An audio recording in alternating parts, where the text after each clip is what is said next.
हे class 10 students, welcome है आपका इस न्यू सीरीज के अंदर, जहां पर मैंने आपकी बायोलॉजी को स्टार्ट किया हुआ था और हम अपने बायोलॉजी में 3 चैप्टर्स को कवर कर चुके थे। तो इस सीरीज के अंदर हमारा ये चैप्टर नहीं रहेगा लाइफ प्रोसेस। ये चैप्टर थोड़ा सा बड़ा है तो हम लोग इसको 2 पार्ट्स में भी अपलोड कर सकते हैं, 2 पार्ट्स में भी हम लोग इसको पढ़ सकते हैं। तो चलिए आज हम शुरुआत करते हैं अपने नेक्स्ट चैप्टर की, लाइफ प्रोसेस। लाइफ प्रोसेस से पढ़ने से पहले हमें पता होना चाहिए कि लाइफ प्रोसेसेस होती क्या है। देखिए, हमें जीने के लिए अलग अलग प्रोसेसेस की रिक्वायरमेंट होती है, जैसे कि हमारा डाइजेशन भी होता है, रेस्पिरेशन भी होता है, सर्कुलेशन भी होता है, न्यूट्रिशन भी होता है। तो जितने भी किसी भी लिविंग बींग्स के लिए सारी की सारी जो प्रोसेस हमारी जरूरी है हमारे जीने के लिए, उन सभी प्रोसेस को हम लोग क्या बोल देते हैं? Life process. क्या बोलते हैं? Life process. तो एक बार बात कर लेते हैं, जैसे कि हमने पढ़ा भी है, अभी देखते हैं लाइफ प्रोसेसेस में हमने क्या क्या पढ़ा। न्यूट्रिशन, न्यूट्रिशन एक लाइफ प्रोसेस है, हाँ जी। डाइजेशन है, बिल्कुल है, ठीक है, ये बल्कि इसी का ही पार्ट है। रेस्पिरेशन है, रेस्पिरेशन भी है, और क्या है? ठीक है, एक्सक्रीशन है, सर्कुलेशन है, ट्रांसपोर्टेशन है, ठीक है। तो basically these are the life processes जो कि किसी भी ह्यूमन बीइंग के लिए, किसी भी ऑर्गेनिज्म के लिए सर्वाइव करने के लिए जरूरी है।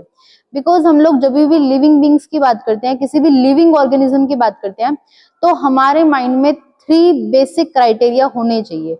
किसी भी लिविंग ऑर्गेनिज्म को लिविंग बनाने के लिए हमारे पास 3 क्राइटेरिया होने चाहिए। फर्स्ट, उसके अंदर कैसा होना चाहिए? सेलुलर रेस्पिरेशन होना चाहिए। सेकंड, उसकी सेलुलर लेवल पर ग्रोथ होनी चाहिए। और थर्ड, उसके अंदर क्या होनी चाहिए? कॉन्शियसनेस होनी चाहिए, ठीक है। कोई भी अगर लिविंग बीइंग की बात करते हैं हम लोग, मान लो ये कोई भी एक लिविंग बीइंग है, लिविंग बीइंग की बजाय हम लोग लिविंग ऑर्गेनिज्म बोल सकते हैं। तो basically these are 3 factors, these are the 3 features. First हमारा क्या है? सेल्यूलर ग्रोथ होनी चाहिए। कैसी होनी चाहिए? Cellular growth. सेकंड फीचर क्या होना चाहिए? सेल्यूलर रेस्पिरेशन होना चाहिए। कैसा होना चाहिए? सेल्यूलर रेस्पिरेशन हमारे पास होना चाहिए। और थर्ड हमारे पास क्या होना चाहिए? हाँ जी, थर्ड हमारे पास क्या होना चाहिए? कॉन्शियसनेस। कॉन्शियसनेस। तो basically these are the main features of a living organism. ये 3 फीचर्स की बेसिस पे हम डिसाइड कर सकते हैं कि कोई भी ऑर्गेनिज्म आपका लिविंग है या फिर नॉन लिविंग है। तो चलिए अपने चैप्टर की शुरुआत करते हैं, ठीक है। तो basically these are the life processes. Definition देख लेते हैं। The basic function performed by a living organism to maintain their life on this earth.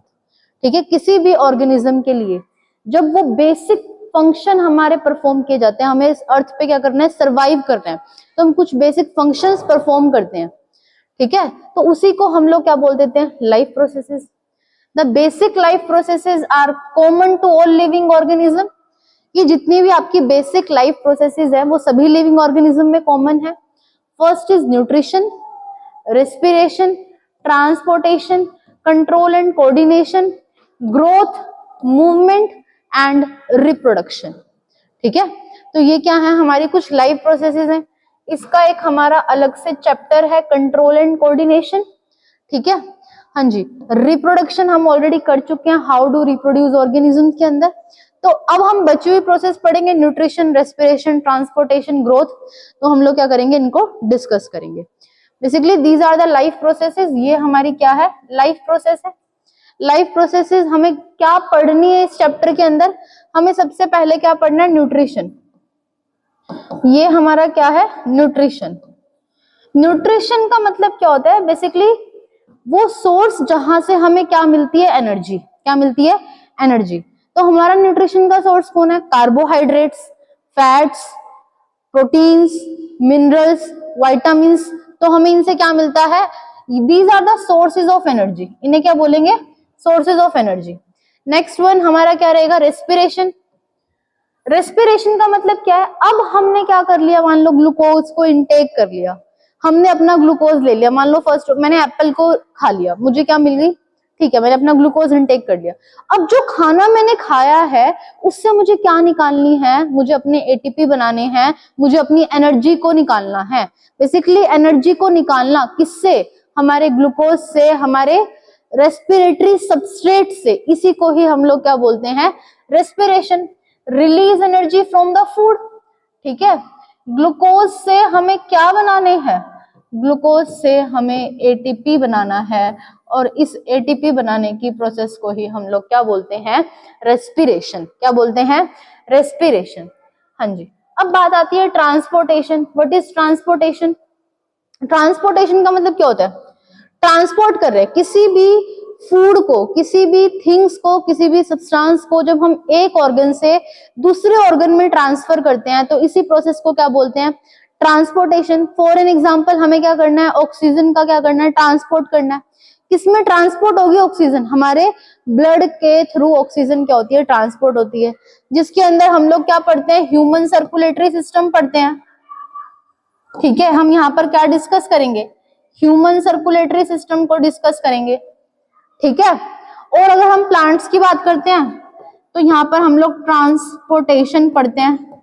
Basically हमारे प्लांट्स के अंदर कौन से टिश्यूज रिस्पॉन्सिबल होते हैं, जाइलम हमारी वाटर की कंडक्शन के लिए, और जो फ्लोएम है वो हमारे फूड के ट्रांसपोर्ट के लिए क्या होता है, यूज होता है। ठीक है, तो ये क्या आता है, लास्ट एक्सक्रीशन में हमने खाना भी खा लिया, उससे एनर्जी भी ले ली, उसको एक ऑर्गन से दूसरे ऑर्गन तक भी पहुंचा दिया। अब हमें क्या करना है, एक्सक्रीट करना है। What is excretion? The removal of undigested waste. आप इससे कंफ्यूज ना हो, ठीक है। देखना कुछ बच्चे कैसे लिखते हैं, जैसे कि मैंने अभी बोली थी excretion, the removal of undigested waste, इसको एक्सक्रीशन नहीं बोलेंगे हम लोग, ठीक है। एक्सक्रीशन नहीं है, देखना दो वर्ड आपके पास होते हैं, first is ingestion and the second one is excretion.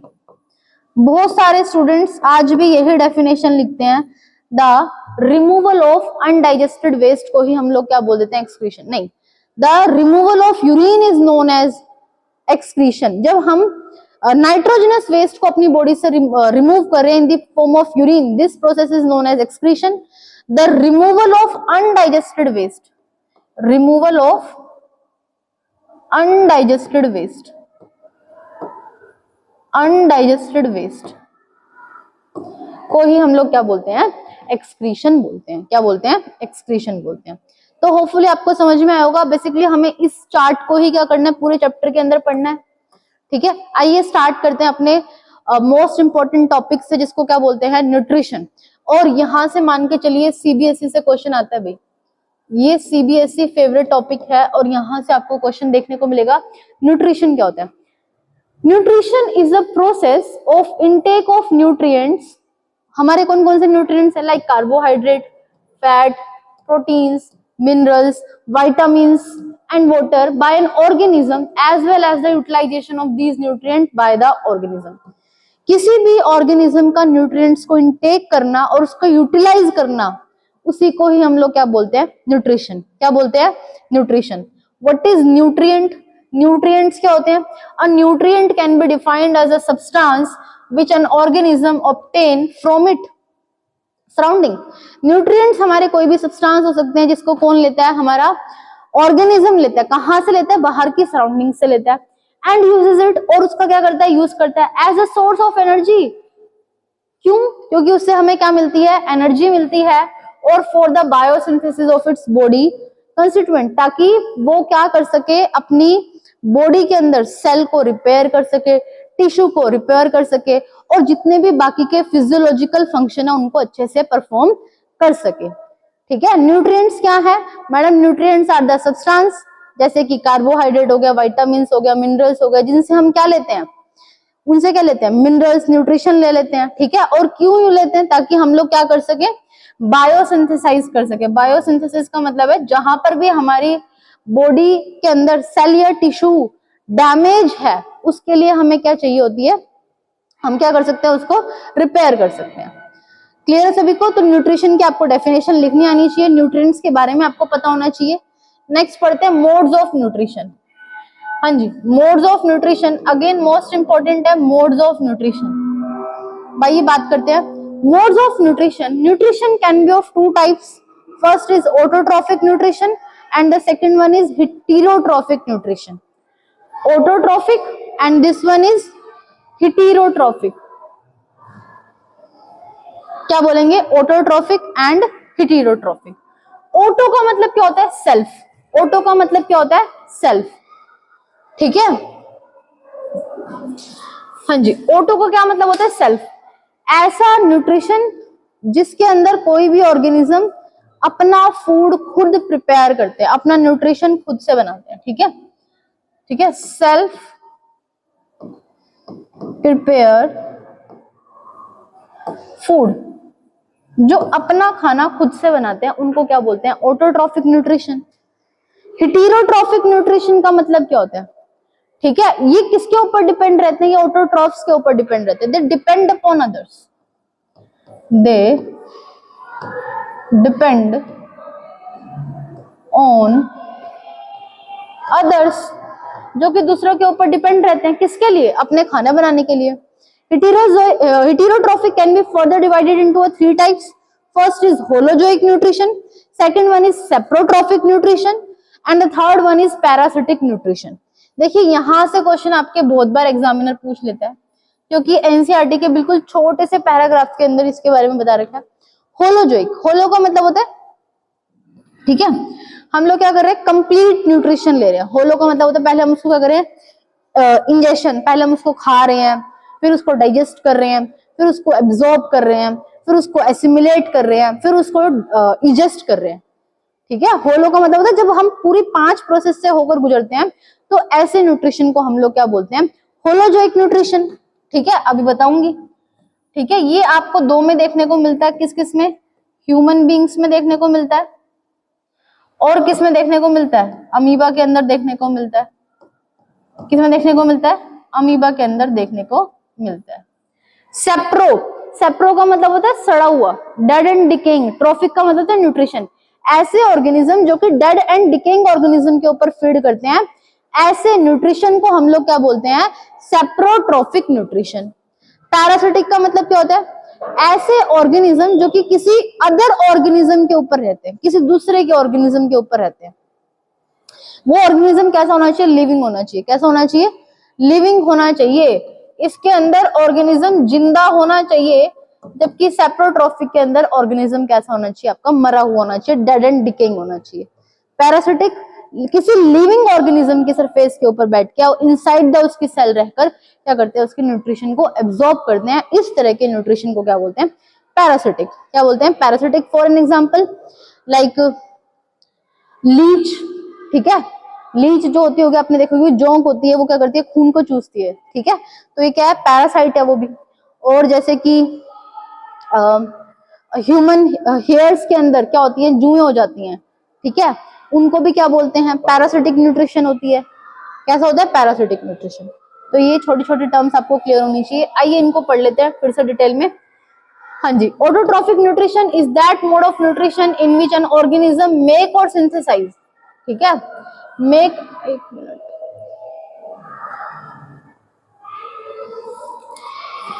ठीक है, make and synthesize its own food from the simple inorganic material carbon dioxide and water present. देखिए, ऑटोट्रॉफिक का मतलब क्या होता है? जब हम इनऑर्गेनिक सब्सटेंस से ऑर्गेनिक सब्सटेंस बनाते हैं. एक लाइन में लिख रही हूं,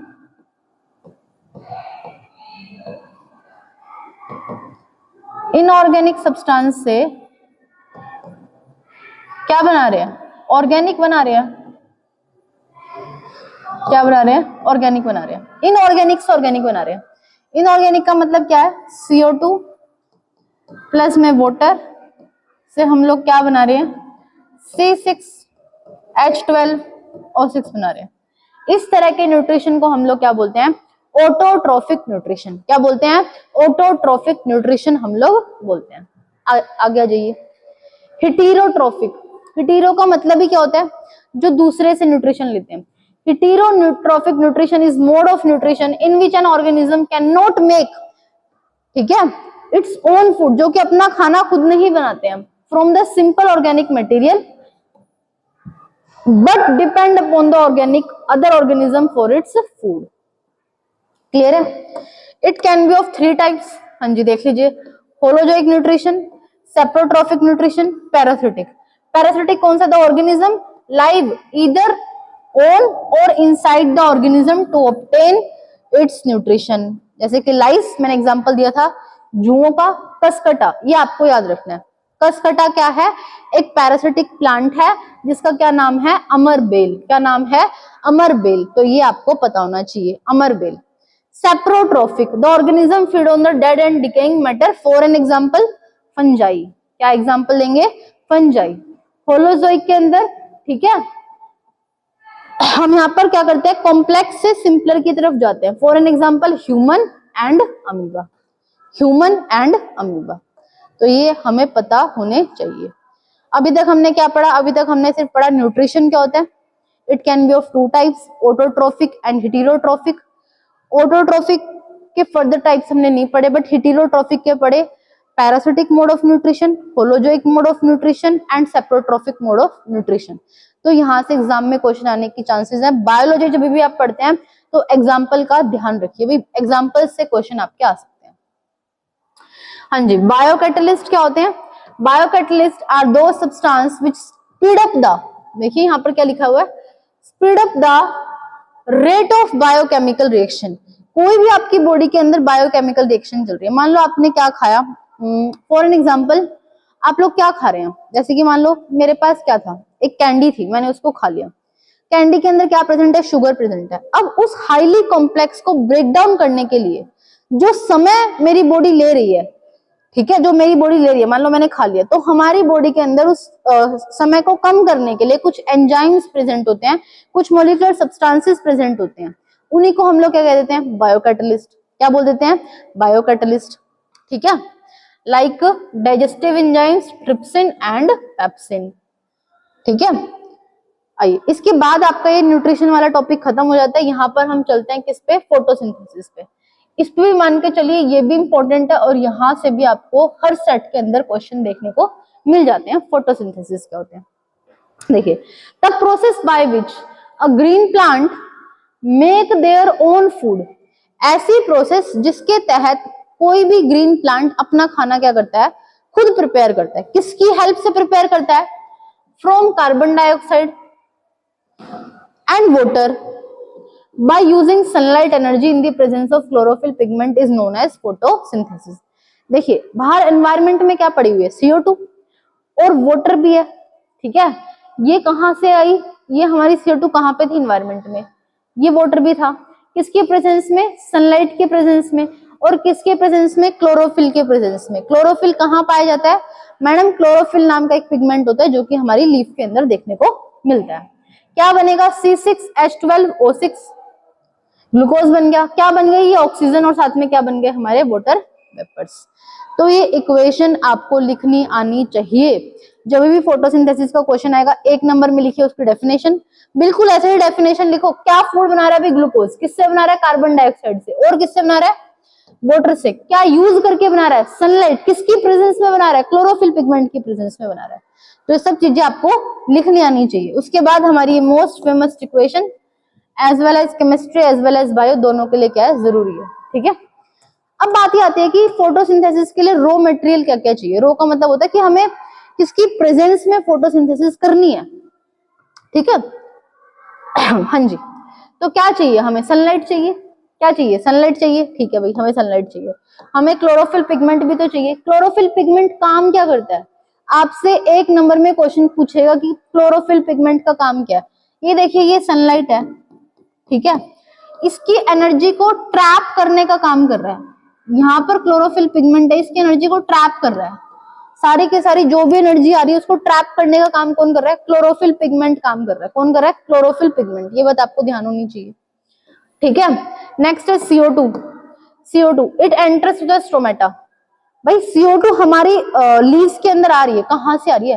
पोर से ही तो आ रही है, स्टोमेटा से ही तो आ रही है। स्टोमेटा क्या होते हैं? There are the tiny pores present in the leaf which help in the exchange of gases. किसमें हेल्प करते हैं? एक्सचेंज ऑफ गैसेज में क्या करते हैं? हेल्प करते हैं। वाटर क्या है हमारा? वाटर कहां से आ रहा है? Water and dissolved minerals are taken up by the roots.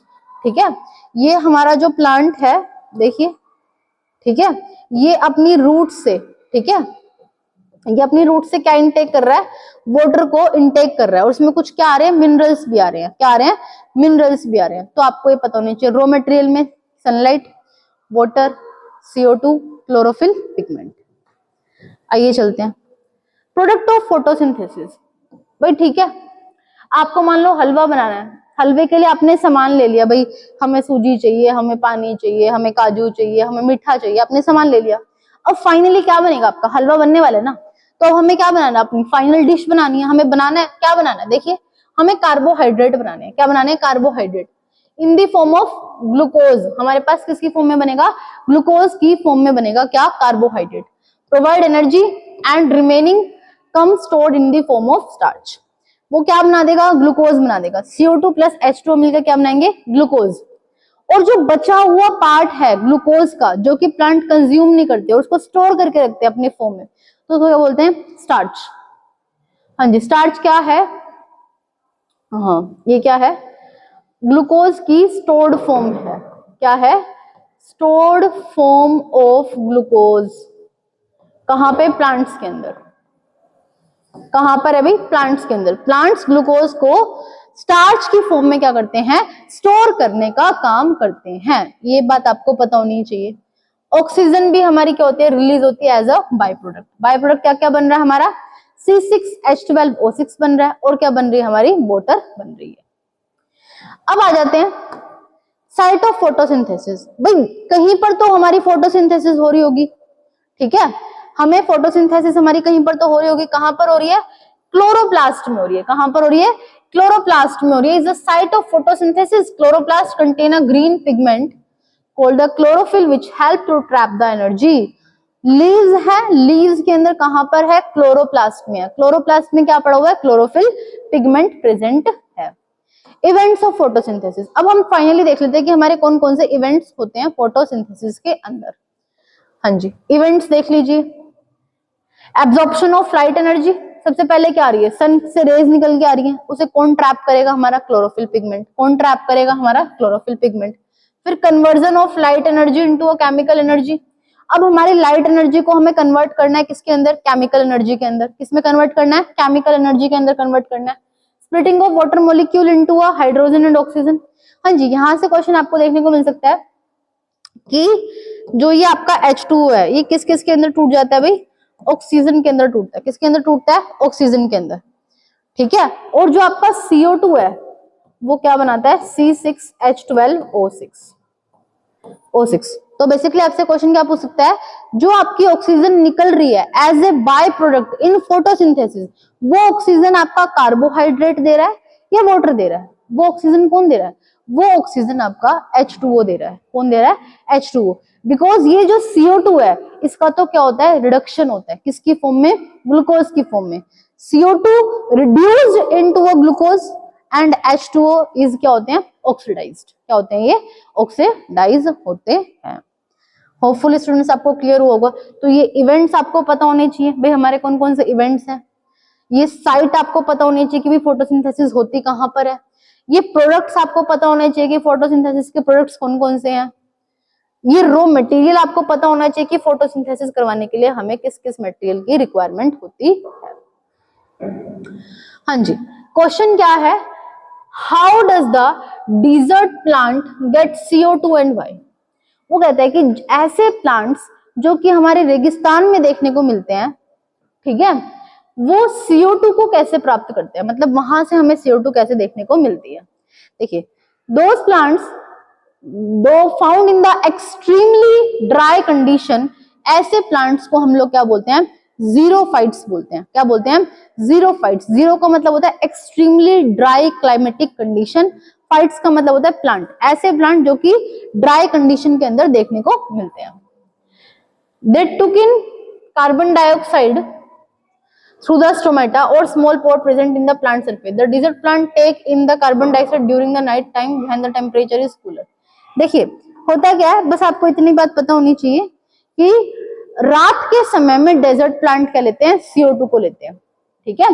क्योंकि अगर वो दिन के समय में CO2 को लेंगे और अपने पोर्स को ओपन करेंगे तो मैक्सिमम आपका क्या होगा, वाटर लॉस होगा। क्या होगा, वाटर लॉस होगा। तो टू प्रिवेंट वाटर लॉस, ठीक है, टू प्रिवेंट वाटर लॉस, तो वो दिन में अपने स्टोमेटा को ओपन नहीं करते, वो रात को क्या लेते हैं, CO2 को लेते हैं, because during the day stomata are close to prevent the transpiration and water loss.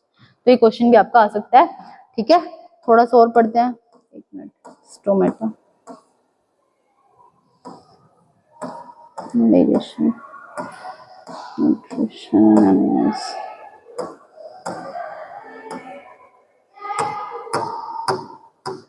ठीक है। हाँ जी, आपको इतना समझ में आ गया होगा। फोटोसिंथेसिस तक किसी को कोई डाउट हो तो बताओ भाई। ठीक है, चलिए आगे अपना एक नेक्स्ट टॉपिक और पढ़ते हैं, अब छोटा सा स्ट्रक्चर ऑफ लीफ। हाँ जी भाई, आपसे पेपर में क्वेश्चन पूछ सकता है कि भाई लीफ का क्या स्ट्रक्चर है या लीफ कैसी होती है, हमें पता होना चाहिए। हाँ जी, एक्सटर्नल स्ट्रक्चर ऑफ लीफ। देखिए मैं यहाँ पर आपको एक लीफ बना के दिखा रही हूँ, ये हमारी क्या है, लीफ है। ठीक है, ये मैंने क्या बना दी, लीफ बना दी। पेटियोल, इसे क्या बोलते हैं, पेटियोल। पेटियोल, पेटियोल का क्या नाम है, लीफ स्टॉक। वो डंडी जिससे हम लीफ को पकड़ते हैं उसे क्या बोलते हैं, पेटियोल। क्या बोलते हैं, पेटियोल।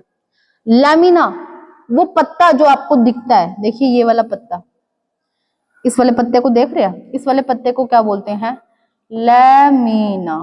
लैमिना, लैमिना बोल सकते हैं। देखो फ्लैट है, ब्रॉड है, एक्सपेंडेड पोर्शन है लीफ का। ठीक है, मिडरिब, देखिए ये जो रेखा, ये लाइन आप जो देख रहे हैं ना, इसे एक बीच वाली लाइन, इसको क्या बोलते हैं, मिडरिब। क्या बोलते हैं, मिडरिब। ठीक है, आगे देखिए वेन्स, ये जो छोटी छोटी आपको दिखती है ना, ये इन्हें क्या कहते हैं, वेन्स। ठीक है, तो ये स्ट्रक्चर आपको लीफ का बनाना आना चाहिए। ठीक है, इंटरनल स्ट्रक्चर ऑफ लीफ भी आपका दे रखा है। इंटरनल स्ट्रक्चर ऑफ लीफ छोटा सा एनसीईआरटी में आपका डायग्राम दे रखा है। देखना ये लीफ का डायग्राम यहाँ पर दिया हुआ है। ठीक है, मैंने एक लीफ को लिया, पकड़ के उसको इस तरीके से काट दिया। ठीक है, हाँ जी, उसको इस तरीके से काट दिया। देखने के बाद हमें देखने को मिलता है कुछ इस टाइप का स्ट्रक्चर। देख रहे हैं आप, ये वाला स्ट्रक्चर देखने को मिलता है। ठीक है, फर्स्ट सरफेस को क्या बोलते हैं, एपिडर्मिस। जो लीफ की ऊपरी सतह है, मतलब ऊपरी सरफेस है, उसको क्या बोलते हैं, एपी का मतलब होता है ऊपर, डर्मिस का मतलब होता है सबसे ऊपर सरफेस। दो सरफेस है, एक तो अपर एपिडर्मिस और एक क्या बोलते हैं, lower epidermis. Upper epidermis covered by a waxy layer, सबसे ऊपरी लेयर। जब आप लीफ का पत्ता, लीफ लेते हो ना, एक थोड़ी थोड़ी आपको चिकनी चिकनी दिखाई देती है, स्मूथ स्मूथ दिखाई देती है। क्यों दिखाई देती है, क्योंकि उसके ऊपर क्या प्रेजेंट होती है, एक वैक्सी लेयर प्रेजेंट होती है, जिसको क्या बोलते हैं, क्यूटिकल। क्या बोलते हैं, cuticle. Which prevent the water loss, जो कि वाटर लॉस को प्रिवेंट होने से रोकती, प्रिवेंट करती है थ्रू द ट्रांसपीरेशन।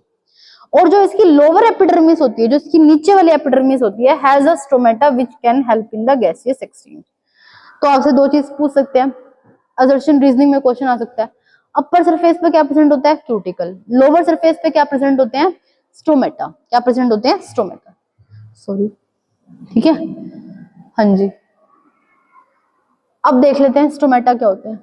ये स्टोमेटा का स्ट्रक्चर दे रखा है, देखिए ये यहां से हर बार पेपर में क्वेश्चन आता है भाई, ये पेपर में क्वेश्चन आता है, यहां से हर बार आता है पेपर में। इनकी लेबलिंग करवा देते हैं, तो यहां से आपको पता होना चाहिए। देखिए ये आप बाहर देख रहे हैं, ये दो सेल आप देख रहे हैं ऐसे, एक सेल ये रहा,